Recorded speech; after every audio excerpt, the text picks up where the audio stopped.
Guru. Anak saya bercita-cita menjadi guru. Tentu saja saya dan istri saya jadi shock. Kami berdua tahu macam apa masa depan seorang guru. Karena itu, sebelum terlalu jauh kami cepat-cepat ngajak dia ngomong. Kami dengar selentingan, kamu mau jadi guru. Taksu, betul. Taksu mengangguk. Betul, Pak. Kami kaget.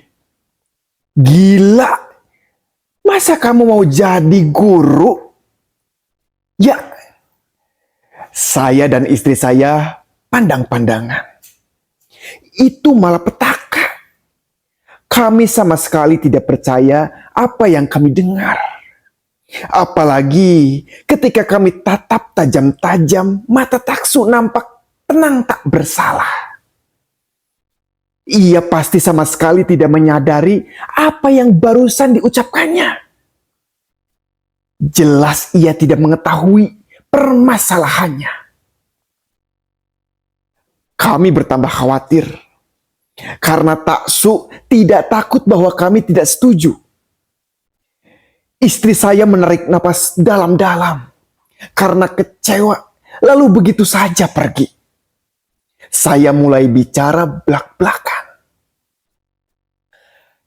Taksu, dengar baik-baik. Bapak hanya bicara satu kali saja. Setelah itu, terserah kamu. Menjadi guru itu bukan cita-cita. Itu spanduk di jalan kumuh di desa. Kita hidup di kota. Dan di era milenium ketiga yang diwarnai oleh globalisasi alias persaingan bebas. Di masa sekarang ini tidak ada orang yang mau jadi guru. Semua guru itu dealnya jadi guru karena terpaksa. Karena mereka gagal meraih yang lain. Mereka jadi guru asal tidak nganggur saja.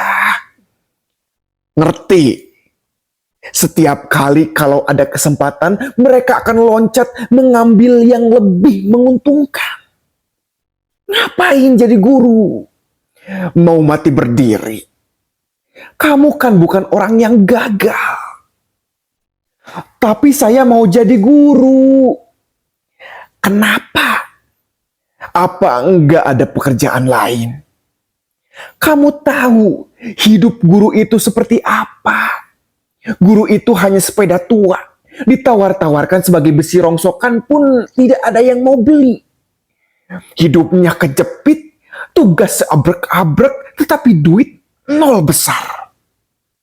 Lihat, mana ada guru yang naik Jaguar. Rumahnya saja rata-rata kontrakan dalam gang kumuh. Di desa juga, guru hidupnya bukan dari mengajar, tapi dari tani. Karena profesi guru itu gersang. Boro-boro sebagai cita-cita, buat ongkos jalan saja kurang. Cita-cita itu harus tinggi. Masa jadi guru? Itu cita-cita sepele banget. Itu namanya menghina orang tua. Masa kamu tidak tahu? Mana ada guru-guru yang punya rumah bertingkat? Tidak ada guru yang punya deposito dolar. Guru itu tidak punya masa depan. Dunianya suram, kita tidur, dia masih saja utak-utak menyiapkan bahan pelajaran dan memeriksa PR. Kenapa kamu bodoh sekali mau masuk neraka? Padahal kamu masih muda, otak kamu encer, dan biaya untuk sekolah sudah kami siapkan. Coba pikir lagi dengan tenang, dengan otak dingin. Sudah saya pikir masak-masak. Saya terkejut. Pikirkan sekali lagi. Bapak kasih waktu 1 bulan. Dikasih waktu 1 tahun pun hasilnya sama, Pak. Saya ingin jadi guru. Tidak. Kamu pikir saja dulu 1 bulan lagi. Kami tinggalkan Taksu dengan hati panas. Istri saya ngomel sepanjang perjalanan. Saya dijadikan bulan-bulanan. Menurut dia, sayalah yang sudah salah didik. Sehingga Taksu jadi cepat pikirnya. Kau yang terlalu memanjakan dia. Makanya dia seenak perutnya saja sekarang. Masa mau jadi guru? Itu kan bunuh diri. Saya diam saja. Istri saya memang aneh. Apa saja yang tidak disukainya, semua dianggapnya hasil perbuatan saya. Nasib suami memang rata-rata begitu. Di luar bisa galak melebihi macan. Berhadapan dengan istri, hancur. Bukan hanya 1 bulan, tetapi 2 bulan kemudian, kami berdua datang lagi mengunjungi Taksu di tempat kosnya. Sekali ini, kami tidak muncul dengan tangan kosong. Istri saya membawa kerupuk kulit ikan kegemaran Taksu. Saya sendiri membawa sebuah laptop baru yang paling canggih sebagai kejutan. Taksu senang sekali. Tapi kami sendiri kembali sangat terpukul. Ketika kami tanyakan bagaimana hasil perenungannya selama 2 bulan, Taksu memberi jawaban yang sama. Saya sudah bilang saya ingin jadi guru. Kok ditanya lagi, Pak? Katanya sama sekali tanpa rasa berdosa. Sekarang saya naik darah. Istri saya jangan dikata lagi. Langsung kencang mukanya. Ia tak bisa lagi mengekang marahnya. Taksu disemprotnya habis. Taksu, kamu mau jadi guru pasti karena kamu terpengaruh oleh pujian-pujian orang pada guru itu ya? Damprat istri saya. Mentang-mentang mereka bilang guru pahlawan, guru itu berbakti kepada Musa dan bangsa. Itu bohong semua. Itu bahasa pemerintah. Apa kamu pikir betul guru-guru yang sudah menyebabkan orang jadi pintar? Apa kamu tidak baca di koran? Banyak guru-guru yang brengsek dan bejat sekarang. Taksu tidak menjawab. Negara saja memuji-muji guru setinggi langit, tetapi lihat sendiri, negara tidak pernah memberi gaji yang setimpal. Karena mereka yakin banyak orang seperti kamu sudah puas karena dipuji. Mereka tahu kelemahan orang-orang seperti kamu. Dipuji sedikit saja, sudah mau banting tulang, kerja rodi, tidak peduli tidak dibayar. Kenapa kamu tertipu, Taksu? Pujian-pujian itu dibuat supaya orang-orang lemah hati seperti kamu masih tetap mau jadi guru. Padahal anak-anak pejabat itu sendiri berlomba-lomba dikirim ke luar negeri biar sekolah tinggi, supaya nanti bisa mewarisi jabatan bapaknya. Masa begitu saja kamu tidak nyaho? Taksu tetap tidak menjawab. Kamu kan bukan jenis orang yang suka dipuji, kan? Kamu sendiri bilang apa gunanya dipuji-puji. Yang penting adalah sesuatu yang konkret. Yang konkret itu adalah duit, Taksu. Jangan kamu takut dituduh materialistis. Siapa bilang materialistik itu jelek? Itu kan kata mereka yang tidak punya duit. Karena tidak mampu cari duit, mereka lalu memaki-maki duit. Mana mungkin kamu bisa hidup tanpa duit? Yang benar saja. Kita hidup perlu materi. Guru itu perlu yang anti pada materi. Buat apa kamu menghabiskan hidup untuk sesuatu yang tidak berguna? Paham, Taksu? Paham. Tapi apa salahnya jadi guru? Istri saya melotot tak percaya dengan apa yang didengarnya. Akhirnya dia nyembur. Laptopnya bawa pulang saja dulu. Biar Taksu mikir lagi. Kasih dia waktu 3 bulan supaya bisa lebih mendalam dalam memutuskan sesuatu. Ingat, ini soal hidup matimu sendiri, Taksu. Sebenarnya saya mau ikut bicara. Tapi istri saya menarik saya pergi. Saya tidak mungkin membantah. Di jalan istri saya berbisik kepada saya. Sudah waktunya membuat shock terapi pada Taksu. Sebelum ia kejeblos terlalu dalam, ia memang memerlukan perhatian. Karena itu dia berusaha melakukan sesuatu yang menyebabkan kita terpaksa memperhatikannya. Dasar anak zaman sekarang, akal bulus. Yang dia pingin bukan laptop, tapi mobil. Bapak harus kerja keras beliin dia mobil, supaya mau mengikuti apa nasihat kita. Saya tidak setuju. Saya punya pendapat lain. Tapi apa artinya bantahan seorang suami?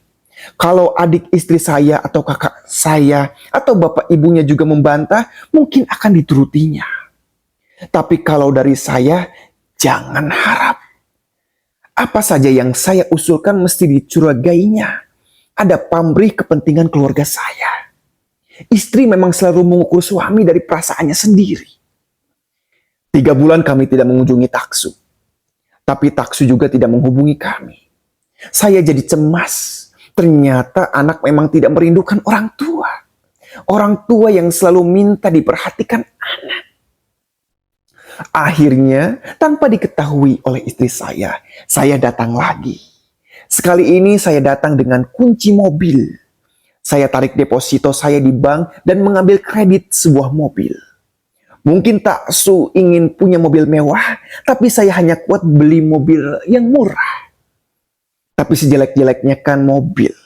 Dengan bonus janji, kalau memang dia mau mengubah cita-citanya, jangankan mobil mewah. Segalanya akan saya serahkan nanti. Bagaimana Taksu? Kata saya sambil menunjukkan kunci mobil. Ini hadiah untuk kamu. Tetapi kamu juga harus memberi hadiah buat Bapak. Taksu melihat kunci itu dengan dingin. Hadiah? Hadiah apa, Pak? Saya tersenyum.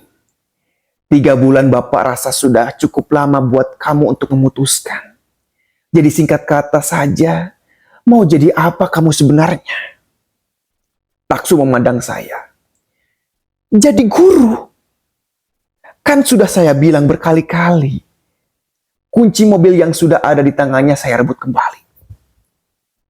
Mobil ini tidak pantas dipakai seorang guru. Kunci ini boleh kamu ambil sekarang juga kalau kamu berjanji bahwa kamu tidak akan mau jadi guru. Sebab itu kamu memalukan orang tua kamu.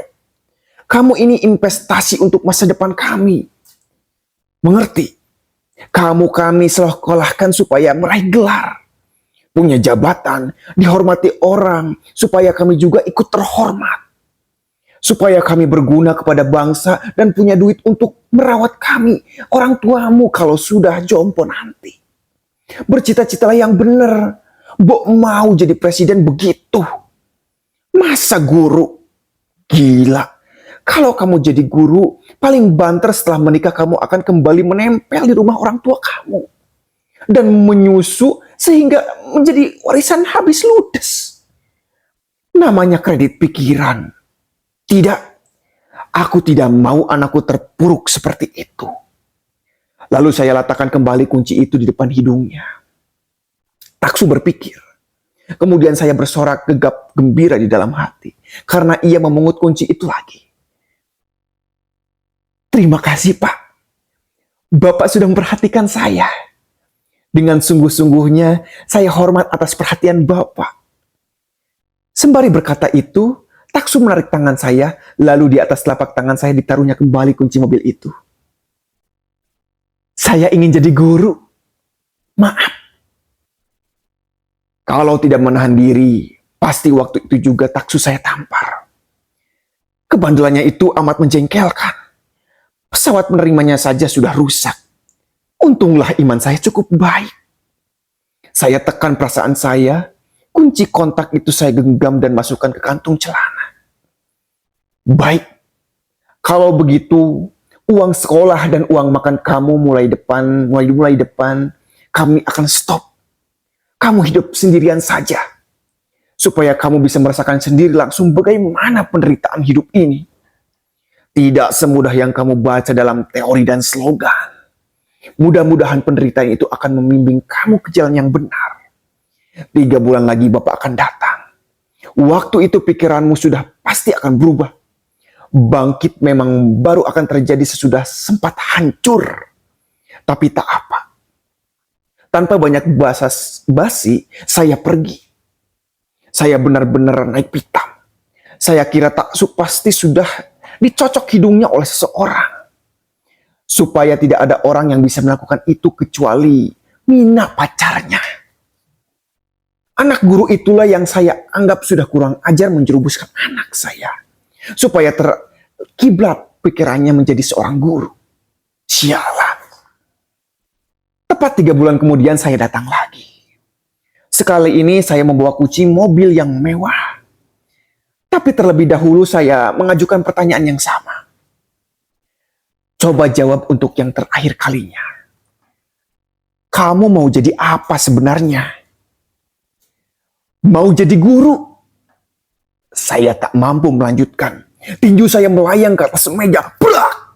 Gelas di atas meja loncat, kopi yang ada di dalamnya muncrat ke muka saya. Tetapi kenapa? Kenapa? Apa informasi kami tidak cukup buat membuka mata dan pikiran kamu supaya sudah dikecekoki oleh perempuan anak guru keret itu? Kenapa kamu mau jadi guru, Taksu? Karena saya ingin jadi guru. Tidak, kamu tidak boleh jadi guru. Saya mau jadi guru. Aku bunuh kau. Kalau kau masih saja tetap mau jadi guru. Taksu menatap saya. Apa? Apa? Kalau kamu tetap saja mau jadi guru, aku bunuh sekarang juga, teriak saya kalap. Taksu balas memandang saya tajam. Bah, tidak akan bisa membunuh saya. Tidak. Kenapa tidak? Sebab guru tidak bisa dibunuh. Jasadnya mungkin saja bisa busuk lalu lenyap. Tapi apa yang diajarkannya tetap tertinggal abadi. Bahkan bertumbuh, berkembang dan memberi inspirasi kepada generasi di masa yang akan datang. Guru tidak bisa mati, Pak. Saya tercengang. Oh, jadi narkoba itu sudah menyebabkan kamu mau jadi guru? Ya. Itu sebabnya saya ingin jadi guru. Sebab saya tidak mau mati. Saya bengong. Saya bengong. Saya belum pernah melihat jawaban tegas oleh anak saya. Saya jadi gugup. Bangsat! Kata saya kelampiasan. Siapa yang sudah mengotori pikiran kamu dengan semboyan keblingat itu? Siapa yang mendoktrinasi kamu, Taksu? Taksu memandang kepada saya tajam. Siapa Taksu? Taksu menunjuk. Bapak sendiri kan? Saya terkejut. Itu kan 28 tahun lalu. Sekarang sudah lain, Taksu. Kamu jangan ngacau. Kamu tidak bisa hidup dengan nasihat yang Bapak berikan 30 tahun lalu. Waktu itu kamu malas. Kamu tidak mau sekolah. Kamu hanya mau main-main. Kamu bahkan bandel dan kurang ajar pada guru-guru yang datang ke sekolah naik ojek. Kamu tidak sadar meskipun sepatunya butut dan mukanya lalu kurang gizi. Tapi itulah orang-orang yang akan menyelamatkan hidup kamu. Itulah gudang ilmu yang harus kamu tempel sampai kamu siap. Sebelum kamu siap, kamu harus menghormati mereka. Sebab menghormati mereka, baru berilmu itu bisa melekat. Tanpa ada ilmu, kamu tidak bisa bersaing di zaman global. Tahu? 1 jam saya memberi Taksu kuliah. Saya telanjangi semua persepsinya tentang hidup. Dengan tidak malu-malu lagi saya seret nama pacarnya si Mina yang mentang-mentang cantik itu mau menyeret anak saya ke masa depan yang gelap. Tidak betul cinta itu buta. Bentak saya kalap. Kalau cinta benar buta, apa gunanya ada bikini? Lanjut saya mengutip iklan yang saya sering papas di jalan. Kalau kamu mau menjadi buta, itu namanya bukan cinta, tapi racun. Kamu sudah terkecoh. Taksu, meskipun keluarga pacarmu itu guru, tidak berarti kamu harus mengidolakan guru sebagai profesi kamu. Buat apa? Justru kamu harus menyelamatkan keluarga guru itu dengan tidak menjadi guru. Sebab mereka tidak perlu hancur berantakan gara-gara bangga menjadi guru. Dan apa artinya kebanggaan kalau hidup dalam kenyataan lebih menghargai dasi, mobil, duit, dan pangkat? Punya duit, pangkat, dan harta benda itu bukan dosa. Mengapa harus dilihat sebagai dosa? Sebab itu semuanya hanya alat untuk bisa hidup beradab. Kita bukan menyembahnya. Kita tidak pernah ada ajaran untuk menyuruh kamu menyembah materi. Kita hanya memanfaatkan materi itu untuk menambah hidup kita yang lebih manusiawi. Apa manusia tidak boleh berbahagia? Apa kalau menderita sebagai guru baru bisa menjadi manusia itu beradab? Itu salah kaprah. Ganti kepala kamu taksu. Sekarang juga. Ini. Saya gebrakan kunci mobil BNW itu di depan matanya dengan sangat marah. Pak! Ini 1 miliar tahu. Sebelum dia sempat menjawab atau mengambil kunci itu, saya ambil kembali siap-siap hendak pergi. Pulang sekarang dan minta maaf kepada ibu kamu.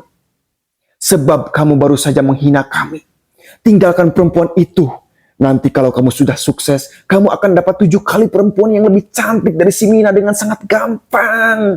Tidak perlu sampai menukar nalar kamu. Tanpa menunggu jawaban, lalu saya pulang. Saya ceritakan pada istri saya sebab saya sudah lakukan. Saya kira akan dapat pujian. Tetapi ternyata istri saya bengong. Ia tak percaya dengan apa yang saya ceritakan. Dan ketika sadarnya turun kembali, matanya melotot dan saya bentak. Dibentak habis-habisan. Bapak terlalu. Jangan perlakukan anakmu seperti itu. Teriak istri saya kalap. Saya bingung. Ayo kembali. Serahkan kunci mobil itu pada taksu. Kalau memang mau ngasih anak mobil, kasih saja. Jangan pakai syarat segala. Itu namanya dagang. Masa dagang sama anak? Dasar mata duitan. Saya tambah bingung. Ayo cepet. Nanti anak kamu kabur. Saya masih ingin membantah. Tapi mendengar kata kabur, hati itu saya rontok. Taksu itu satu-satunya. 11 tahun kami menunggunya dengan cemas. Kami berobat ke sana kemari sampai berkali-kali melakukan inseminasi buatan. Dan akhirnya sempat 2 kali mengikuti program bayi tabung. Semuanya gagal. Waktu kami pasrah tidak dapat menyerah. Akhirnya istri saya mengandung dan lahirlah taksu. Anak saya sangat mahal. Bagaimana mungkin saya akan biarkan dia hidup kabur? Ayo cepat, teriak istri saya dengan kalap. Dengan panik, saya kembali menjumpai taksu. Tetapi sudah terlambat. Anak itu seperti tahu saja bahwa ibunya menyuruh kembali. Rumah kos itu sudah kosong. Dia pergi membawa sebuah barang-barangnya yang tinggal hanya cari kertas dan pesan kecil. Maaf, tolong relakan menjadi seorang guru. Tolong relakan saya menjadi seorang guru. Tangan saya gemetar memegang kertas yang disobek dari buku hariannya. Kertas nilainya mungkin hanya seperak itu. Jauh lebih berarti dari kunci BNW. Yang harganya 1 miliar dan sudah mengosongkan deposito saya. Saya duduk di kamar itu, mencium bau taksu yang masih ketinggalan. Pikiran saya kacau. Apa yang sudah takdir dari anak-anak dengan orang tua itu sudah bentrok. Mau tak mau saya kembali memaki-maki Mina yang sudah menyesatkan pikiran taksu. Kembali saya memaki-maki guru yang sudah mengkultuskan sebagai pekerjaan yang mulia. Padahal dalam kenyataannya banyak sekali guru yang brengsek. Pintu kamar tiba-tiba terbuka. Saya seperti terpagut aliran listrik. Tetapi ketika menoleh itu bukan taksu, tetapi istri saya yang menyusul karena merasa cemas. Waktu itu saya mengetahui apa yang terjadi. Dia langsung marah kemudian menangis. Akhirnya saya lagi yang menjadi sasaran. Untuk pertama kalinya saya berontak. Kalau tidak istri saya seterusnya menjadi saya bal-balan. Saya jawab semua tuduhan istri saya. Dia tercengang sebab saya pertama kalinya saya membantah. Akhirnya di bekas kamar anak kami bertengkar keras. Tetapi itu 10 tahun yang lalu. Sekarang sudah tua. Waktu telah memproses segalanya begitu rupa. Sehingga semuanya di luar dugaan sekarang. Sekarang taksu menggantikan hidup saya memikul beban keluarga. Ia menjadi salah seorang pengusaha yang besar mengimpor barang-barang mewah dan mengekspor barang-barang kerajaan beserta ikan ke berbagai sel mancanegara. Ia menjadi seorang guru bagi sekitar 10.000 orang pegawainya.